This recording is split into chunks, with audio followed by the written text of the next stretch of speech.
Okay so हमने बेटा last time की जो हमारी डिस्कशन चल रही थी उसमें हम लोगों ने फॉर लूप के कॉन्सेप्ट को डिस्कस किया था। आई टोल्ड यू कि देखें, जब भी रिपीटेशंस की बात होती है, जब भी हम बात करते हैं कि कंप्यूटर के अंदर हमने कुछ चीज रिपीट करनी है, एक काम यानी कि हमने मल्टीपल टाइम्स करना है, तो वहां पर हम क्या कर रहे होते हैं, वहां पर हम लोग जो है वो आइट्रेशन की बात कर रहे होते हैं। इंपॉर्टेंट कॉन्सेप्ट है, इसके बगैर आप प्रोग्राम को नहीं चलाते हैं। अब आप ये देखें तो बहुत सारी जगहों पे ये इस्तेमाल किया जाता है। ठीक है, फॉर लूप होता है हमारे पास, व्हाइल लूप हमारे पास होता है। लास्ट क्लास के अंदर मैंने आपको फॉर लूप के बारे में बताया था, क्योंकि ये बेसिक हम सारा कवर कर रहे हैं, थोड़ा सा मैं फास्ट ट्रैक के ऊपर रखूंगा। फॉर लूप तक हम लोगों ने कवर कर लिया था, उसको इम्प्लीमेंट भी कर लिया था। ठीक है, मैंने आपको इसके साथ साथ एक और चीज भी एक्सप्लेन की थी। मैंने आपको बताया था कि रेंज का एक फंक्शन होता है। रेंज के फंक्शन के अंदर अगर आप 5 लिखते हो तो ये स्टार्ट होता है 0 से और फिर 1 2 3 और 4 तक चलता है। सही है। और ये जो फॉर का लूप होता है ये क्या होता है, काउंट बेस्ड लूप होता है। इंपॉर्टेंट लूप है ये, क्योंकि इसके अंदर होते ही दो लूप है, तो ये आपको आना चाहिए, इसमें कोई चॉइस की जरूरत नहीं है। फिर उसके बाद इसके बेसिक सिंटेक्स में मैंने आपको बताया था कि आप फॉर से कोडिंग स्टार्ट करेंगे। ठीक है, उसके बाद आपके पास काउंट होगा और आप यहाँ रेंज दे देंगे 5। ठीक है, और उसके बाद आपने एक चीज का ख्याल रखना है, विच इज स्पेस। ये स्पेस आपने बेटा लाजमी देना है। क्यों देना है, क्योंकि जब भी आप स्ट्रक्चर के अंदर जाएंगे तो उसमें जाने के लिए ये स्पेस का एक इंपॉर्टेंट रोल प्ले करेगा। अगर आप ये नहीं करेंगे बेटा तो आपके प्रोग्राम में क्या हो जाएगा, एरर हो जाएगा, या एरर नहीं भी होगा तो वो रिपीट ही नहीं करेगा। सही है, क्योंकि स्पेस होगा तो वो स्ट्रक्चर के अंदर काउंट करेगा। अगर स्पेस आप नहीं दोगे तो वो स्ट्रक्चर से बाहर कंसीडर होगा, फॉर का लूप चलेगा लेकिन वो उसके अंदर रिपीटेशंस नहीं परफॉर्म हो रही। ठीक हो गई बात, ये जो स्टेटमेंट होगी फिर वो एक दफा ही आपकी चल। तो अगर आप चाह रहे हैं कि वो लूप के अंदर जाए और कंटिन्यूसली चीजें चलें, तो वो फिर आपने स्टेटमेंट फॉर के अंदर स्पेस दे के करनी है। बेसिकली वो स्पेस भी नहीं है, वो टैब होता है। तो आप जब कर्सर को यहाँ पे रखोगे इस जगह पे, जैसे ही यहाँ पे कर्सर रख के एंटर करोगे तो अल्टीमेटली वो अपने हिसाब से वो एडजस्ट करता है स्पेस। ठीक हो गई बात। फिर मैंने बताया था कि आप 5 टाइम लूप चलाना चाह रहे हो, तो उसके लिए या तो ये डायरेक्ट 5 लिख दो या आप ऐसे भी लिख सकते हो 0,5। ओके, दोनों चीजें यहाँ पे पॉसिबल है, इसमें कोई मसले की बात नहीं है। अगर आपको प्रॉब्लम हो रही होगी तो आप इसको इम्प्लीमेंट जरूर करके देख लें। ठीक है, प्रोग्रामिंग है, जब तक आप इम्प्लीमेंट नहीं करेंगे चीजें क्लियर नहीं। फिर हमने बात की थी कुछ प्रोग्राम्स के हवाले से, जैसे मैंने आपसे कहा था कि प्रोग्राम देखें जो 10 टाइम्स इनपुट लेगा नंबर, और वो इनपुट लेने के बाद बताएगा कि यानी कि नाम इनपुट लेंगे हम और 10 टाइम्स हम प्रिंट करेंगे। इनपुट एक दफा है जो लूप से बाहर है। अब देखें ये चीजें मैं इसलिए करवाता हूँ ताकि आपको समझा सकूं। ठीक है, ये लूप से बाहर क्यों रखा है इनपुट, क्योंकि एक दफा इनपुट है, मल्टीपल टाइम हम इसको क्या कर रहे हैं, प्रिंट कर। सही है। और इसी तरीके से अगर मैं यहाँ नीचे चले जाऊं तो यहाँ पर आप देखें, यहाँ पर हमने लूप के अंदर इनपुट लिया। लूप के अंदर क्यों इनपुट लिया बेटा, क्योंकि मल्टीपल टाइम्स इनपुट लिया। तो जो चीज आपने मल्टीपल टाइम्स करनी है वो आपने क्या करनी है, लूप के अंदर करनी है। और जो चीज आपने मल्टीपल टाइम्स नहीं करनी, एक दफा दो दफा करनी है, वो आप लूप से बाहर कर सकते। ठीक हो गई बेटा बात। आज की क्लास में जो हमने बात करनी है वो हमने बात करनी है फॉर के लूप, व्हाइल के लूप की, sorry. So it is most important concept और इसको हमने लाजमी लाजमी देखना है। ठीक है, तो just give me a minute, मैं इसको स्टार्ट कर रहा हूँ और मैं आप लोगों के साथ फिर वो सारी डिटेल्स शेयर कर लेता हूँ कि किस तरीके से हम इसे फर्दर इम्प्लीमेंट करेंगे व्हाइल के लूप को। और व्हाइल के लूप का जो बेसिक स्ट्रक्चर होता है, सबसे ज्यादा इंपॉर्टेंट वो चीज है समझना कि इसका बेसिक स्ट्रक्चर क्या है। पहले कुछ पॉइंट्स आपको याद रखने जरूरी है कि जब हम व्हाइल लूप की बेटा बात कर रहे हैं ना, तो व्हाइल लूप कहलाता है कंडीशन बेस्ड। ठीक है, एक होता है काउंट बेस्ड लूप जो कि फॉर लूप था, जिसके बारे में मैंने आपको लिखवाया था। और एक होता है हमारे पास बेटा जिसे हम नाम दे देते हैं कंडीशन बेस्ड। ठीक है, ये हमारे पास कहलाता है while. So let me right here,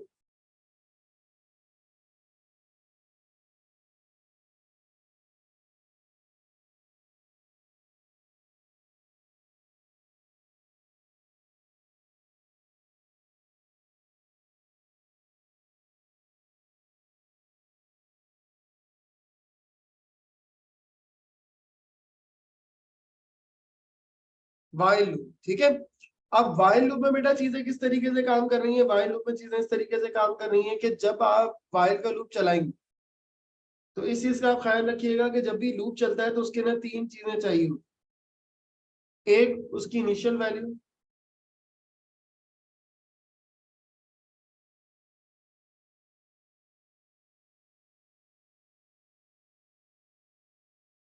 दूसरी इस लूप के अंदर बेटा ये बता रहा हूं आपको, फॉर में मैंने ये चीज नहीं बताई थी, इसके अंदर ये चीज आपने याद रखी। पहली चीज हो गई बेटा इनिशियल वैल्यू, स्टार्ट कहां से कर रहे हैं, ब्रैकेट के अंदर मैं लिख देता हूँ स्टार्ट आप कहां से कर रहे हो, ठीक है। फिर उसके बाद आपके पास आ जाती है कंडीशन। कंडीशन का मतलब ये कि आप इसको स्टॉप कहां पे कर रहे हो, ठीक है। और थर्ड हमारे पास जो चीज आ जाती है कि वो आप कितनी प्रोसेस या कितनी स्पीड के साथ आप उसे लूप को चला रहे हो, इसको हम कहते हैं काउंटिंग या इंक्रीमेंट कहते हैं। बेसिकली जो प्रोग्रामिंग के अंदर जो टर्म है इसको हम नाम दे देते हैं बेटा इंक्रीमेंट, और वो increment by one he, most cases के अंदर आपको वन ही मिलेगा। कुछ केसेस होते हैं जिनमें हम जो है वो इंक्रीमेंट बाय 2 या 3 कर रहे होते हैं, बट मोस्ट केसेस में आप इंक्रीमेंट बाय 1 कर। ओके बेटा, तो ये पॉइंट जो है वो बड़ा क्लियर आपको पता होना चाहिए। अब जरा बात को हम आगे लेके जाते हैं बेटा, मैंने तीनों चीजों के बारे में बता दी है। अब इसका मैं आपको बेसिक स्ट्रक्चर बताता हूँ और फिर उस बेसिक स्ट्रक्चर को हम फिल करेंगे ताकि हमें समझ में आए।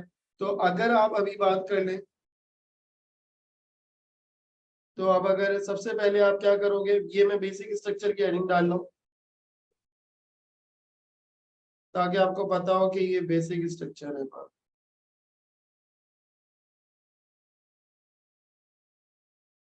सबसे पहले हम यहाँ पे, मैं असल में हम लोग जब भी बात करते हैं तो वेरिएबल मीनिंगफुल की बात करते हैं, तो बेहतर यही है बेटा कि यहाँ पे यार आप काउंट लिख लो, अच्छा रहता है।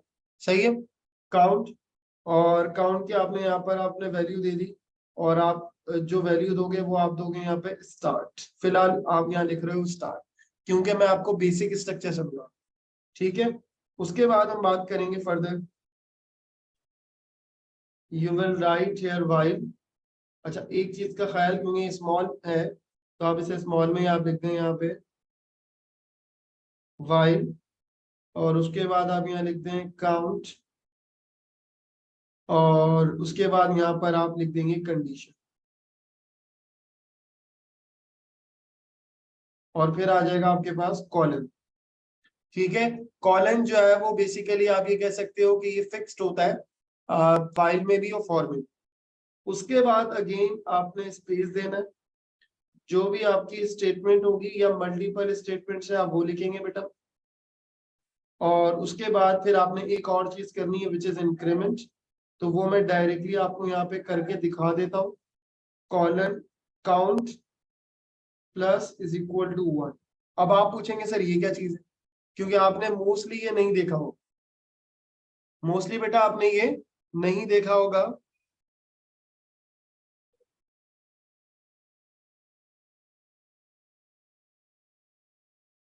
2 मिनट देगा बेटा।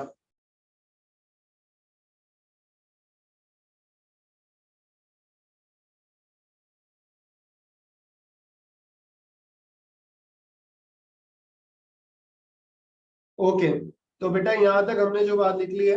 अब आप पूछेंगे सर ये काउंटिंग का क्या मतलब है।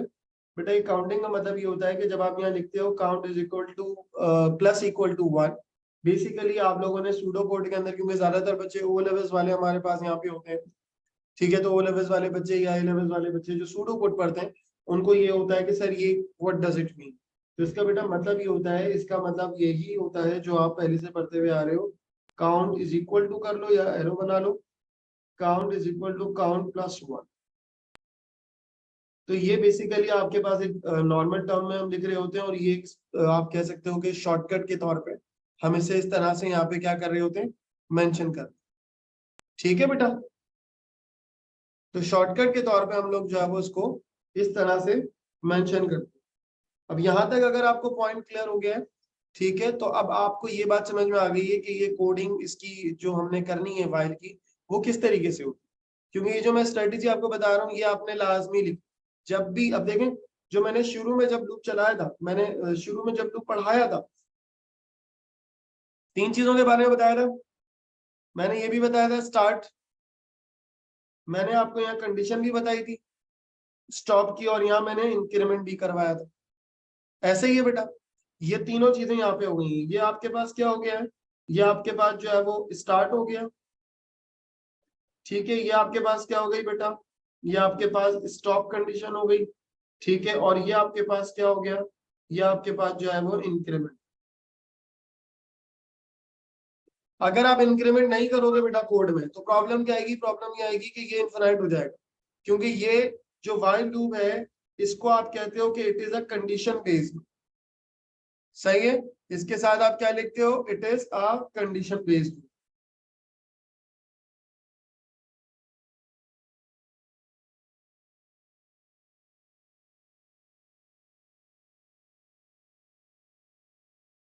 ये क्या कहलाता है बेटा, कंडीशन बेस्ड लूप कहलाता है। कंडीशन बेस्ड लूप क्यों कहते हैं इसको बेटा, कंडीशन बेस्ड लूप इसलिए कहते हैं बिकॉज ये ट्रू और फॉल्स के ऊपर चलता है। जब कंडीशन ट्रू होती है चलता है, फॉल्स होता है तो रुकता है। जबकि फॉर में क्या है, आपने रेंज देनी हो, तो रेंज बेस्ड काउंट बेस्ड कहलाता है। तो इसलिए थोड़ा सा आपने इन चीजों को बड़ा ही क्लियर लेके चलना है, ताकि आपको इस हवाले से कंफ्यूजन नहीं हो, ठीक है। तो आप इसको जो है वो अपने पास राइट डाउन कर ले, ठीक है। और उसके बाद फिर हम आगे बात को लेके चलते हैं, और फिर मैं आपको इसकी प्रैक्टिकल इम्प्लीमेंटेशन भी दिखाऊंगा। और बल्कि एक काम और करता हूं मैं आपको, ये जो मैंने कोड पढ़ाए थे, जैसे ये मैंने सवाल करवाया था, Python code that input 10 numbers and print their sum, यही वाला क्वेश्चन मैं आप लोगों को क्या करता हूँ, मैं आप लोगों को पाइथन से फॉर लूप की जगह व्हाइल से करके दिखा दूं। ठीक है जी, ये मैंने इसके स्क्रीनशॉट ले लिया, ठीक है। पहले तो आप इसे जल्दी से कॉपी कीजिए, और फिर मैं आपको इसको इम्प्लीमेंट करके दिखा रहा हूँ, ठीक है।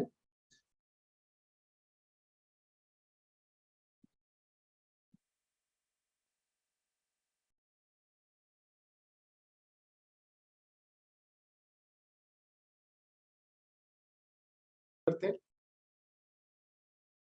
ओके, सो अब मैं आपको यही वाला कोड जो मैंने आपको फॉर लूप से बेटा करके दिखाया था, मैं आप लोगों को व्हाइल से करके दिखाता हूँ, ताकि आप लोगों को आइडिया हो जाए कि किस तरीके से जो है वो हम लोग ये क्वेश्चन बना सकते हैं, कर सॉल्व कर सकते हैं। कि अगर जैसे, क्योंकि देखिए ज्यादातर इसी तरह से होता है, फॉर से वो करके दे देगा आपको, आपसे बोलेगा कि इसको जो है वो व्हाइल में कन्वर्ट करें, ठीक है। तो आपको ये कन्वर्जन जो है ना, ये प्रॉपर आनी चाहिए। अब आप देखें, सबसे पहले मैं आपको यहाँ पे लेबल करके दिखाता हूँ कि कैसे जो है वो यहाँ पे हम लोगों के मतलब जैसे अगर मुझे फॉर को कन्वर्ट करना है, तो देखें फॉर को व्हाइल में कन्वर्ट करना है, तो ये वाली लाइन तो पूरी मुझे क्या करनी पड़ेगी, एलिमिनेट करनी पड़ेगी, ठीक है। अच्छा, इनपुट ऐसे ही रहेगा, सम ऐसे ही रहेगा, ये सम भी ऐसे ही रहेगा, और ये प्रिंट भी ऐसे, ठीक है। अब देखें इसको कैसे सॉल्व कर। अब सवाल क्या है, 10 नंबर्स इनपुट लेने, लेकिन सबसे पहले क्या काम करो, सबसे पहले आप व्हाइल लूप चलाओ बेटा 10 टाइम्स, ठीक है। व्हाइल लूप को 10 टाइम्स चलाने के लिए मैंने आपको क्या बताई थी लॉजिक, मैंने आपको बताई थी कि 3 चीजें चाहिए होती, एक इनिशियल वैल्यू, एक कंडीशन, और एक साथ में इंक्रीमेंट। तो जब आप इस तरीके से काम करने जा रहे हैं, तो उसके लिए तरीका ये होगा कि सबसे पहले आपने क्या करना है, सबसे पहले आपने काउंटर को स्टार्ट करना है, ठीक है। तो आपने बनाया यहाँ पे लूप काउंटर, तो आपने काउंट लिखा है यहाँ पे, और काउंट को आपने क्या वैल्यू दे दी बेटा, इनिशियल वैल्यू। अब देखें यहाँ पर दो तरह के कॉन्सेप्ट होते हैं, आप चाहें तो काउंटर को 0 से स्टार्ट कर लें, आप चाहें तो काउंटर को 1 से स्टार्ट कर, ठीक है। तो काउंटर को बेटा आप दोनों से स्टार्ट कर सकते हो, किसी एक चीज से। बेसिकली बताने का जो मकसद है वो ये कि अगर आप 1 से स्टार्ट करना चाह रहे हो तो 1 से कर लो, और अगर 0 से स्टार्ट करना चाह रहे हो तो आप 0 से कर लो। दोनों की लॉजिक्स में आपको समझाता हूँ क्या क्या है। फिर आप क्या लिखेंगे बेटा, while count lesser than is equal to 10, सही है। और उसके बाद count plus is equal to 1, that's it. ये आपका क्या हो गया, 10 टाइम्स व्हाइल का लूप चल। अब सिर्फ आपने क्या करना है, आपने इस फॉर की लाइन को खत्म करके बाकी सारी चीजें एज इट इज। तो सम आपने टॉप पे इनिशियलाइज किया, यहीं पे आ जाएगा, ठीक है। अब मैं क्योंकि सूडो कोड पढ़ाने का आदी हो गया हूँ, सूडो कोड भी बहुत ज्यादा पढ़ा रहा हूँ, और वो भी तो अभी एएस की क्लास हुई, तो इसलिए मैंने या एरो बना दिया, अब इक्वल लगा, पाइथन की बात हो रही है ना बेटा, ठीक है, इस चीज का ख्याल रखिएगा। फिर नम ऐसे ही रहेगा, num is equal to INT, input आ गया, एंटर, नंबर, और उसके बाद बेटा फिर sum is equal to sum plus num, ठीक है बेटा। और बाकी जो प्रिंट वाला काम था वो ऐसे ही रहेगा, लूप से बाहर। प्रिंट सम बिल्कुल इसी रेंज में, आप इस चीज का आपने ख्याल रखना, क्यों? क्योंकि ये वाइल से बाहर print. Are you getting my point बेटा? ये पॉइंट बड़ा क्लियर आपने करना, वरना आपके जो कोड है उसमें एरर आता रहेगा, आप बोलेंगे यार ये तो प्रिंट नहीं हो रहा, या फिर ये मल्टीपल टाइम्स प्रिंट हो रहा होगा, तो आप कंफ्यूज हो रहे होंगे, सर ये क्यों हो रहा है, ऐसा क्यों हो रहा है, हमें तो सिर्फ जो है वो एक दफा प्रिंट करना है सारे नंबर्स का सम, और ये जो है वो हर बार ये काम कर रहा है। तो उसके लिए जो लॉजिक है वो यही है कि आपको जो मैंने समझाया कि आपने लूप से बाहर रखना है, तो लूप से बाहर करने के लिए स्पेस आपने खत्म करना होगा, ठीक है, जिस लाइन में वाइल है उसी इंडेंटेशन के साथ आपने प्रिंट करना है, और अगर लूप के अंदर जाना है तो आपने ये स्पेस मेंटेन कर, ठीक है। और ये देखें जहां जहां स्पेस आ रहा है ये सारी चीजें क्या है, लूप के अंदर। अब मैं आपको इसे ट्रेस करके भी दिखा देता हूँ। फर्स्ट टाइम पे काउंट की वैल्यू क्या है, 1 है, तो 1 इज लेसर देन 10, कंडीशन क्या हो गई, ट्रू। जब ट्रू हो गई तो लूप के अंदर जाएगा, वो नंबर इनपुट लेगा, सम करेगा, काउंट प्लस 1 करके दोबारा से ऊपर आएगा। जब ये दोबारा से ऊपर आएगा, सो काउंट की वैल्यू अब क्या हो चुकी है बेटा, 2, सो 2 is again lesser than 10, condition दोबारा से क्या हो जाएगी, ट्रू हो जाएगी, दोबारा से इनपुट आएगा, सम आएगा, काउंट होगा, फिर ऊपर जाएगा, तो 3 पे भी वो ट्रू होगा, 4 पे भी ट्रू होगा, 5 पे भी काउंट की वैल्यू पे वो ट्रू होगा, 6, 7, 8, 9, 10। जब वो 10 तक चल जाएगा, 10 पे भी चलेगा, जब वो 10 टाइम्स पे चल रहा होगा तो फिर वो 11 होके ऊपर आएगा, जब वो 11 काउंटर होके ऊपर आएगा तो जो वो ना ही 10 से छोटा होगा ना ही वो 10 के बराबर होगा, वो 11 होगा, तो कंडीशन क्या हो जाएगी, फॉल्स हो जाएगी। और जब कंडीशन फॉल्स हो जाएगी तो लूप आपका कहाँ आ जाएगा, यहाँ पे आ जाएगा आउटसाइड द लूप, वो लूप से बाहर आ जाएगा और फिर अंदर की कोई चीज नहीं चलेगी और फिर प्रिंट सब। ओके बेटा, तो ये मैंने पूरी डिटेल में आपको समझा दिया, होपफुली क्लियर हो गई है यहाँ तक बात, ठीक है। और अब मैं आपको नेक्स्ट वीडियो के अंदर मैं इसको इम्प्लीमेंट करके भी आपको दिखा देता हूँ ताकि सारे कॉन्सेप्ट जो है उसको क्लियर हो जाए, ठीक है।